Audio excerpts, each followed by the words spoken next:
에베소서 2장 후반부는 우리의 정체성에 대한 이야기를 나누고 있죠. 그래서 우리가 계속해서 에베소서 2장 13절부터 22절까지는 구원받은 후에 7가지 정체성에 대해서 이야기를 하고 있는데, 오늘은 5번째 시간입니다. 에베소서 2장 18절에 있는 한 구절의 말씀을 보면 우리가 예수님으로 인해서 그 안에서 한 성령 안에서 아버지께 나아감을 얻게 되었다라고 이야기하고 있습니다. 이 문장에, 이 구절에 보면 2가지 키워드가 있습니다. 첫 번째는 아버지께 나아간다는 것이고, 두 번째는 한 성령 안에서라고 하는 이 2 키워드입니다. 먼저 아버지께 나아감에 대하여 살펴보려고 합니다. 왜 우리는 예수님을 그리스도로 믿음으로 아버지께 나아갈 수 있게 되었는가? 먼저 나아간다는 뜻을 우리는 살펴볼 필요가 있습니다. 여기서 나아간다라고 하는 단어는 동사가 아니고 명사의 형태로 있습니다. 그래서 헬라어 명사인 프라사고케이라고 하는 단어인데, 어디론가 나아감, 접근한다라는 뜻을 가지고 있습니다. 이 구절에서는 이 명사로 사용된 단어가 무언가에 다가간다는 뜻으로 사용되고 있는데, 언뜻 생각하기에는 우리가 하나님 앞에 나아갈 수 있게 되었다는 뜻으로 이해가 됩니다. 여러분, 하나님 앞에 나아간다는 뜻이 무엇이에요? 하나님이 어디 계신가요? 우리가 어떻게 하면 하나님 앞에 나아가는 것이죠? 우리가 언뜻 생각하기에는 이렇게 하나님 앞에 나아간다라고 굉장히 추상적으로 이해할 수가 있습니다. 그런데 만약 이렇게 우리가 생각하고 있는 것처럼 어딘가 무언가 누군가 앞으로 나아간다라고 하는 이런 일반적인 의미라면 아마도 이 헬라어 명사인 프라사고케이라는 단어가 신약 성경에 좀 더 많이 사용되었을 것입니다. 그런데 이 단어가 KJV 기준으로 신약 성경에 보면 단 3차례밖에 사용되고 있지 않습니다. 그렇다는 얘기는 나아간다, 다가간다라고 하는 단어가 무언가 우리가 잘 알지 못하는 좀 더 다른 뜻이 있을 것이라고 하는 것을 짐작해 볼 수가 있습니다. 그래서 이 동일한 단어가 사용되어 있는 다른 2 구절을 살펴볼 필요가 있습니다. 같은 책 에베소서에 보면 한 장을 넘기시면 에베소서 3장 12절에 동일한 단어가 사용되고 있습니다. 에베소서 3장 12절에 보면 우리가 그 안에서 그를 믿음으로 말미암아 확신을 가지고 하나님께 나아감을 얻었느니라 라고 하는 이 문장에 하나님께 나아간다라고 할 때 이 나아감이 2장 18절에 있는 나아감을 얻었다라고 하는 것과 동일한 단어입니다. 그런데 2 구절에 보면 2장 18절과 3장 12절에 보면 우리가 예수님을 믿으러 나아간다고 할 때 그 나아가는 대상이 다른 단어로 표현이 되고 있죠. 지금 방금 읽은 3장 12절에는 누구에게로 나아갑니까? 하나님께 나아간다라고 되어 있고, 2장 18절에서는 누구에게로 나아갑니까? 아버지께로 되어 있죠. 그래서 그 아버지에 좀 표시를 해 놓으시기 바랍니다. 왜 3장 12절과 다르게 2장 18절에서는 아버지께로 나아간다고 표현하고 있을까? 그것에는 이유가 있습니다. 그래서 그 이유는 좀 뒤에 설명하기로 하겠습니다. 잘 기억해 두시고, 왜 하나님이라고 표현하지 않고 아버지께 나아간다고 표현하고 있을까라는 것을 좀 염두에 두고 계시기 바랍니다. 에베소서 3장 12절에 보면 하나님께로 나아가게 된다는 것에 보면 그냥 나아가는 것이 아니라 2장 18절과 다르게는 한 조건을 설명하고 있습니다. 3장 12절에 보면 하나님께 나아감을 얻을 수 있는 조건이 무엇인가 하면 바로 믿음이죠. 그를 믿음으로 말미암아 확신을 가지고 하나님께 나아갈 수 있게 된다라고 이야기하고 있습니다. 예수 그리스도를 믿음으로 한 성령 안에서 아버지 하나님께 나아간다는 뜻이죠. 우리가 이 2장 18절과 3장 12절을 2 구절을 합치게 되면 예수 그리스도를 믿음으로 한 성령 안에서 아버지 하나님께 나아감을 얻게 된다라고 하는 뜻입니다. 나아감은 어떤 조건에 부합할 때 얻을 수 있는 것임을 우리는 짐작할 수 있습니다. 좀 더 우리가 명확하게 이 나아간다는 단어의 뜻을, 의미를 알 수 있는 구절이 바로 어디인가 하면 로마서 5장 2절에 있습니다. 이 로마서 5장 2절에 있는 구절은 한번 찾아보겠습니다. 신약성경 245페이지입니다. 신약성경 245페이지에 보면 로마서 5장인데, 이것은 우리가 잘 알고 있는 이신칭에 대하여 바울 사도가 로마 교인들에게 설명하고 있는 부분입니다. 또한 그로 말미암아 우리가 믿음으로 서 있는 이 은혜에 들어감을 얻었으며 하나님의 영광을 바라고 즐거워하느니라. 여기서의 은혜는 바로 앞절에 있는 5장 1절에서 언급하고 있는 믿음으로 의롭게 되어서 하나님과 화평을 누리게 된 은혜입니다. 우리가 이전 시간에 하나님과 화목하게 되는 것, 또 지난주에는 우리가 평안의 삶을 살아갈 수 있는 방법에 대해서 은혜를 나누었죠. 바로 이와 같이 로마서 5장 1절에서도 우리가 믿음으로 의롭게 되어서 하나님과 화평을 누리게 된 것이 전적으로 하나님의 은혜라고 이야기하고 있습니다. 그래서 이어서 5장 2절에 보면 우리가 믿음으로 서 있는 이 은혜에 들어감을 얻었다라고 표현하고 있는 것이죠. 5장 2절 9절에 있는 은혜에 들어감 할 때 들어감을 얻었다고 하는 이 들어감이 바로 하나님께 나아감, 아버지께 나아감이라고 하는 단어와 동일한 단어입니다. 그러니까 지금 한글 번역본에 보면 나아간다, 들어간다 라고 이렇게 두 가지 형태로 번역이 되고 있죠.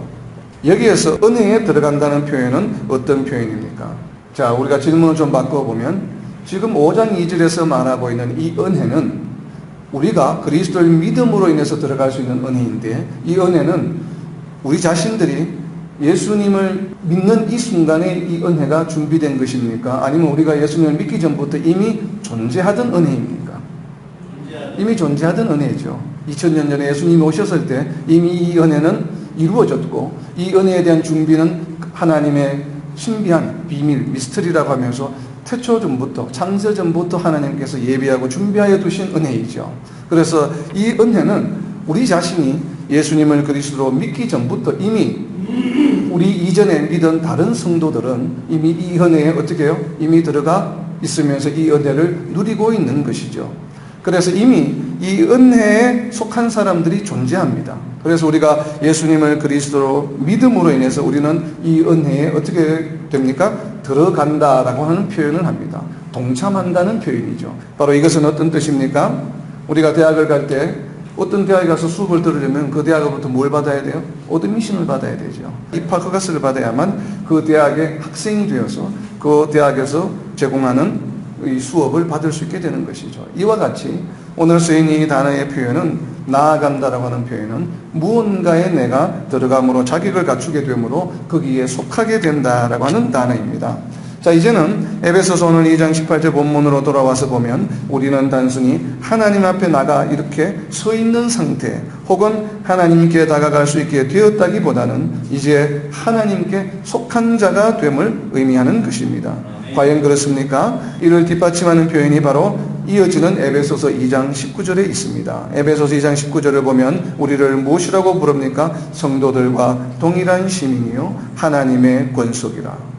이제 왜 에베소서 2장 19절에서 우리를 예수님을 그리스도로 믿고 난 우리의 정체성이 하나님의 권속이라고 표현하는지 이해가 되시죠? 그래서 이게 우리가 하나님이 준비하시고 제공하여 주신 은혜에 우리가 들어갔기 때문에 그렇습니다. 이제는 그런 은혜를 누릴 수 있는 하나님의 권속이 되었다고 하는 것이죠. 하나님께 속한 자들이 되는 조건과 자격은 바로 예수 그리스도를 믿는 것인데 더욱 중요한 개념이 오늘 본문 말씀에 있습니다. 우리가 예수님을 믿음으로 분명히 하나님의 속한 자들이 되는데 오늘 본문 말씀에 보면 또 다른 한 키워드가 있습니다. 그것을 보면 한 성령 안에서.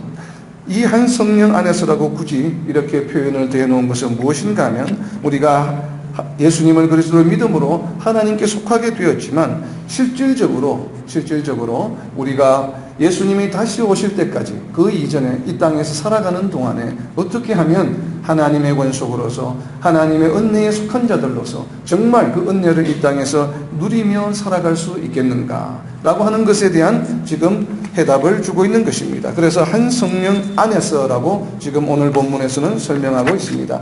이 한 성령 안에서의 키워드에 먼저 앞부분에 있는 하나의 의미, 한이라고 하는 의미를 먼저 살펴보면 왜 굳이 한 성령이라고 표현했을까? 우리는 성령께서 한 분이시면 누구나 다 잘 알고 있습니다. 그런데 굳이 한 성령이라고 이것을 강조한 것은 무엇인가 하면 에베소서 전체의 그 백그라운드를 고려하면 바로 유대인들과 이방인들이 동일하게 자격을 갖추게 된 것을 의미합니다. 물론 구약시대에도 유대인이 되는 방법이 있었음을 우리는 에스더 8장 17절을 보면 잘 알 수가 있습니다. 에스더 8장 17절에 보면 왕의 의명이 이르는 각 지방 각 업에서 유다인들이 즐기고 기뻐하여 잔치를 베풀고 그날을 명절로 삼으니 본토 백성들이 유다인을 두려워하여 유다인 되는 자가 많더라. 이렇게 이 에스더 시대에는 유다인이 원래 태생적으로 유대인이 아니었지만 그러나 하나님을 받아들임으로 하나님을 믿음으로 유대인이 될 수가 있었습니다. 그런데 그렇다면 왜 신약에 와서 에베소서 2장 18절에서 굳이 다시 이렇게 이방인들도 예수님을 믿음으로 유대인이 하나님 나라의 백성들이 될 수 있다고 언급하고 있을까요? 에스더 시대에는 여호와가 하나님이심을 믿는 것만으로는 부족했습니다. 여호와가 하나님이심을 믿게 되면 그 다음에는 무엇이 따릅니까? 율법에 따라서 그들은 할례를 행하고 또 율법을 준수해야만 그들이 유대인의 그룹에 속할 수가 있었습니다. 그러나 예수님이 오심으로 인해 이제는 우리는 그러한 율법이나 육체적인 할례가 필요한 것이 아니라 오직 예수님을 믿음으로 우리는 하나님의 권속, 하나님이 준비하여 주신 그 은혜에 들어갈 수 있게 되었다고 하는 의미입니다. 그리고 두 번째 보면 한 성령 안에서라고 되어 있는 성령 안에서 하나님의 백성이 되는 것인데 여기에서 성령 안에서라고 번역이 되어 있는 이 안에서라고 하는 헬라어 전치사는 영어로는 in, by, with 이렇게 세 가지 형태로 번역이 될 수 있는 것입니다. 그래서 본문에서는 in이라고 번역이 되어 있죠. 그래서 성령 안에서 그리고 혹은 성령에 의해서 혹은 성령으로 혹은 성령과 함께 라고 우리 한글로는 번역이 가능합니다. 어떠한 번역의 형태가 되더라도 동일한 것은 무엇인가 하면 성령의 인도함 없이 나 스스로 우리 스스로 하나님의 백성이 될 수 없다는 것은 분명한 사실입니다. 우리는 분명히 예수님을 믿음으로 하나님의 백성이 됩니다. 그런데 굳이 성령 안에서 아버지께 나아감을 얻게 되었다고 표현하는 이유는 무엇이겠습니까? 우리의 삶 가운데서 온전한 하나님의 백성이 되는 것을 의미하는 것입니다. 하나님의 백성이 될 수 있는 자격은 분명 예수님을 믿는 것입니다. 즉 믿음으로 하나님의 백성이 될 수 있는 의로움을 갖추게 된 것이지만 그러나 하나님의 백성으로 온전히 살아갈 수 있는 것은 오직 성령에 의해서만 가능하다는 것을 나타내고 있습니다.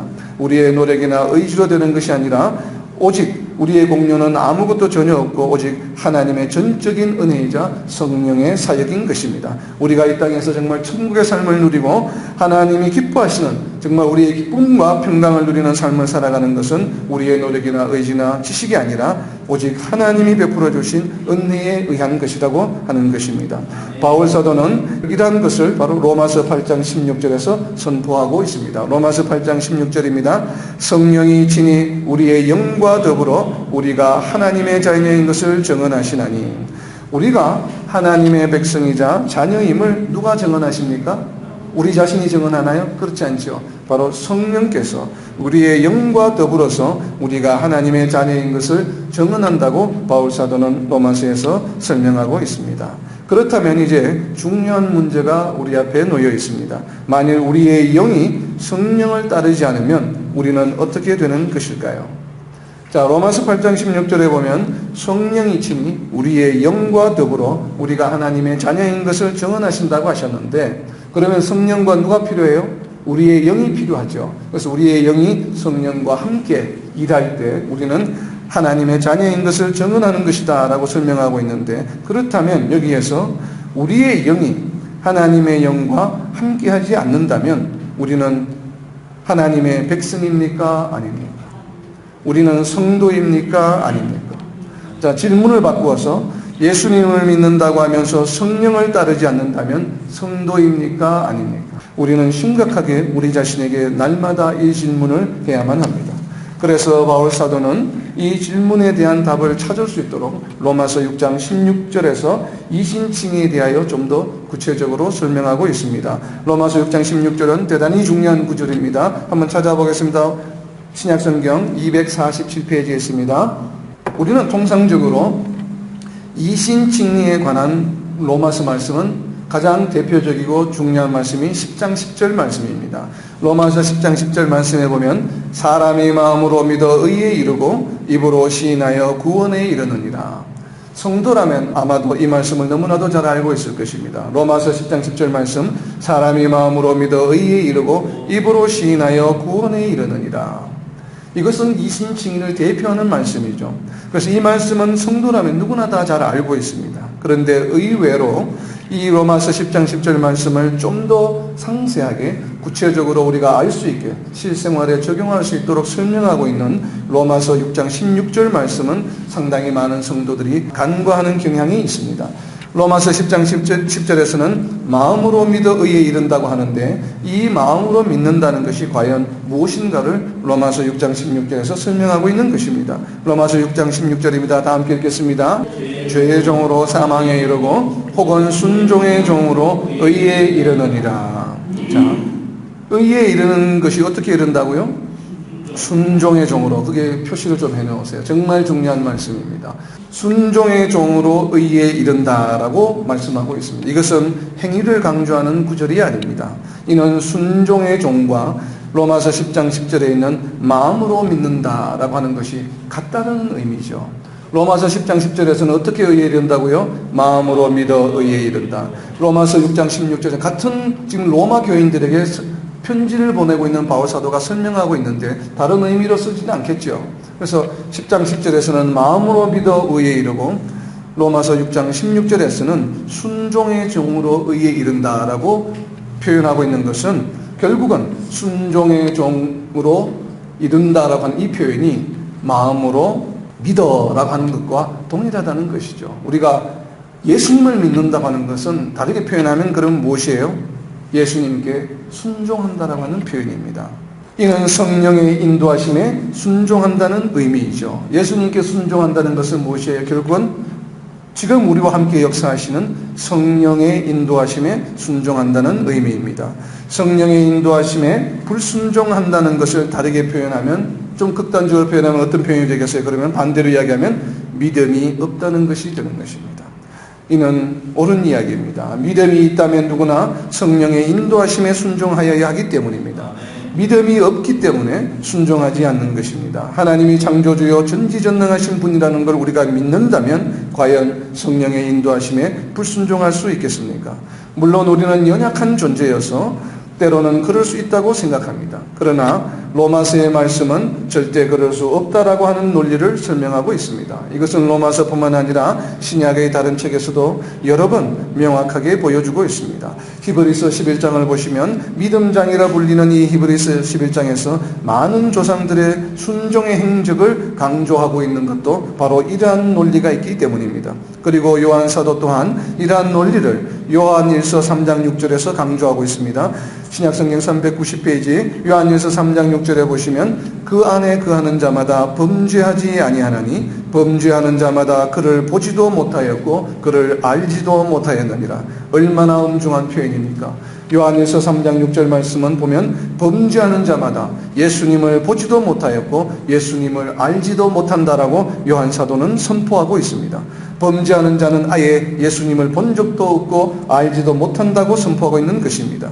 이 구절에 따르면 예수님을 믿는다고 하면서 죄를 짓는 자는 존재할 수가 없는 것입니다.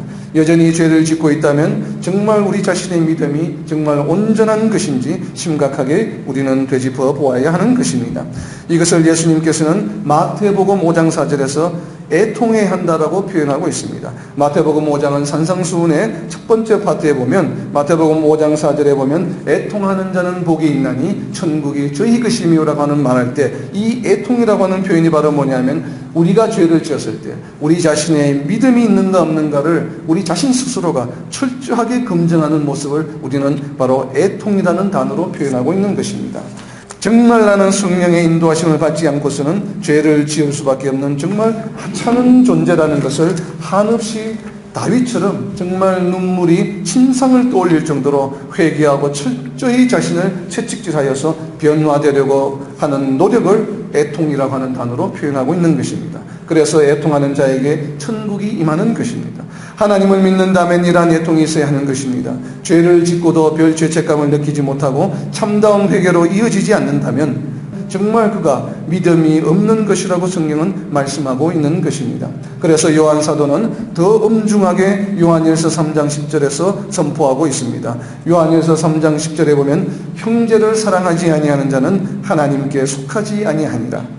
하나님께 속하지 않는다는 것은 무슨 의미입니까? 하나님의 백성이 아니라는 것이죠. 성도가 아니라는 것입니다. 그래서 이와 같은 맥락에서 바울 사도는 로마서 8장 14절에서 성도를 이렇게 정의하고 있습니다. 로마서 8장 14절입니다. 무릇 하나님의 영으로 인도함을 받는 사람은 곧 하나님의 아들이라.